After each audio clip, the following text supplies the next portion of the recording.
शेजाऱ्यांनी पण open gym join केली काय? आता 25 किलो वजन आहे ना, 2 दिवसात कमी करते. चल मला तर हे जाग झाला नाही बाय, ढकलतच नाही. शेजाऱ्यांनो, तुम्ही कधी ओपन जिम जॉईन केली? बाई अगं मैसून झाली नाही अशी खाऊन खाऊन, तिला जरा पातळ करायला आणली इकडे. पातळ शी, इथं नका करू, तिकडे वॉशरूम आहे तिकडे जा. अरे फॅन्सी, ती पाताळ नाही, तिची तब्येत पाताळ करायची, कंबर. अच्छा, कंबर पातळ करायची का तुम्हाला? तुम्ही नवीन इथे आता मला फॉलो करा, मी सांगेल तेच करा. या इकडे ठेवायचं डोकं आणि फिरव डोकं असं असं गरा गरा फिरवित राहा, 10 मिनिटं फिरवित राहा. हो शेजाऱ्यांना इकडे तुम्ही जरा इकडे, आणि याच्यावर ना इकडून इकडे झुला पटापटा. 1 2 3 स्टार्ट. गो.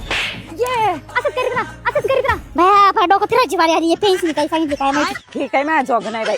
बरं इकडे दुसरं सांगते, या इकडे. हा तुम्ही ना याच्यावर झोपून राहा 10 मिनिटं. 10 मिनिटं ध्यान करा, तोपर्यंत तुमची सून पातळ होती. झोपा डोळे बंद करा. डोळे बंद करू का? हा झोपा. शेजारनी पातळ व्हायला निघल्या होत्या, वा आता पातळ बसा डोकं फिरवीत. बया माझी सासू झोपा काढते काय? एक तर झोपली, झोप ध्यान कर.